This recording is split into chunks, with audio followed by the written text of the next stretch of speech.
Hi అండి, welcome to our kitchen and vlogs. నేను రేవతి. ఈరోజు క్యాప్సికమ్ ఇంకా మీల్ మేకర్స్ కాంబినేషన్లో బిగినర్స్ కూడా చాలా చక్కగా ఈజీగా చేసుకునేలాగా అదిరిపోయే రుచితో 5 నిమిషాల్లో రెడీ అయిపోయి చపాతీ ఇంకా రైస్ కూడా చాలా చక్కగా సరిపోయేలాగా సింపుల్ కర్రీని అయితే ప్రిపేర్ చేసుకుందాము. ఈ కర్రీ కోసం నేను ఇక్కడ 1 కప్పు మీల్ మేకర్స్ తీసుకున్నాను. బౌల్లో వేసుకొని హాట్ వాటర్ పోసుకుంటున్నాను. ఇలా హాట్ వాటర్ వేసేసుకొని 10 నిమిషాలు పక్కన పెడితే మీల్ మేకర్స్ చక్కగా నానిపోతాయి. అవి నానే లోపు మరొక బౌల్లో 1 కప్పు పెరుగు తీసుకొని ఈ పెరుగులో ఒక 2 స్పూన్ల కారము, రుచికి సరిపడా ఉప్పు, ఒక హాఫ్ స్పూన్ పసుపు, హాఫ్ స్పూన్ ధనియాల పొడి, 2 స్పూన్ల అల్లం వెల్లుల్లి పేస్ట్ వేసుకుంటున్నాను.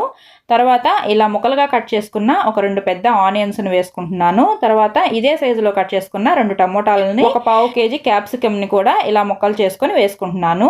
ఈ క్యాప్సికమ్, ఆనియన్, టమోటాలకి ఈ పెరుగు మొత్తం కలిసేలాగా కలుపుకోవాలి. ఇవన్నీ ఒకే సైజులో కట్ చేసుకుంటే చూడడానికి బాగుంటుంది. తర్వాత ప్యాన్ పెట్టుకుని ప్యాన్ లో ఆయిల్ వేసుకుని కాగాక 1 స్పూన్ జీలకర్ర వేసుకుని వేయించుకోవాలి. తర్వాత ఒక పెద్ద సైజు ఆనియన్ ని ఇలా చిన్న ముక్కలుగా కట్ చేసుకుని ఇవి కలర్ మారే వరకు వేయించుకోవాలి. ఈ ఆనియన్స్ అన్ని బాగా వేగిపోయిన తర్వాత ఒక 2-3 టమోటాలని ఇలా ప్యూరీ లాగా చేసుకొని వేసుకొని వేయించుకోవాలి. ఇది వేగేటప్పుడు బయటికి చిందుతూ ఉంటుంది, అందుకే దీనిపైన మూత పెట్టుకొని వేయించుకుంటే బయటికి చిందకుండా ఉంటుంది. ఇలా ఆయిల్ పైకి వచ్చే వరకు మగ్గిన తర్వాత ఒక ఫుల్ హ్యాండ్ కొత్తిమీరను తీసుకొని వేసుకుంటున్నాను. ఇది కూడా ఆయిల్లో బాగా వేగేలాగా కలుపుకోవాలి. ఇక్కడ చూడండి, టమోటా గుజ్జులోని పచ్చిదనం అంతా పోయి చక్కగా వేగి ఆయిల్ అంతా బయటకు వచ్చింది కదా. ఇప్పుడు మనం ముందుగా కలిపి పెట్టుకున్న క్యాప్సికమ్, ఆనియన్, టమోటా ముక్కలను కూడా ఇందులో వేసేస్తున్నాను. ఈ టమోటా, ఆనియన్, క్యాప్సికమ్ ముక్కలు పెరుగులో కలిపిన తర్వాత 10 నిమిషాలు పక్కన పెడితే ముక్కలు చక్కగా ఊరుతాయి. ముక్కల్లో నుంచి కాస్త నీరు కూడా వదులుతుంది. అప్పుడు గ్రేవీ చాలా చక్కగా వస్తుంది అన్నమాట. ఇలా 1 నిమిషం పాటు కలుపుతూ ఉంటే వెజిటబుల్స్ ఇంకా పెరుగులో నుంచి ఇలా నీళ్ళన్నీ ఊరుతాయి. ఇలా నీరు వదిలిన తర్వాత ఇప్పుడు మనం ముందుగా నానబెట్టుకున్న మీల్ మేకర్స్ లో నుంచి వాటర్ మొత్తాన్ని గట్టిగా పిండేసుకుని ఈ కర్రీలో వేసేసుకుంటున్నాను.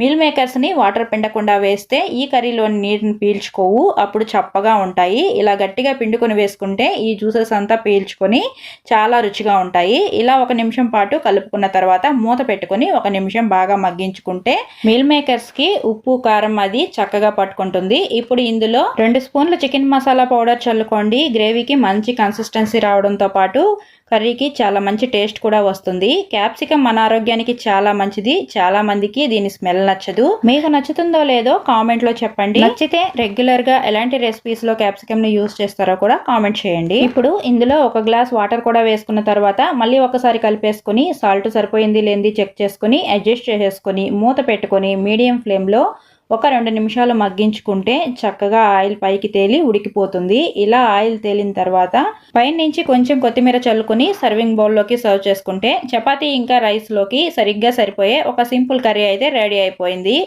ఈ వీడియో నచ్చితే లైక్ చేయండి, ఛానల్ని సబ్స్క్రైబ్ చేసుకోండి. ఛానల్లో ఇంకా చాలా వీడియోస్ ఉన్నాయి, ఖచ్చితంగా వాచ్ చేయండి. మరో మంచి వీడియోతో మళ్ళీ కలుద్దాం. అంతవరకు బాయ్ ఫ్రెండ్స్.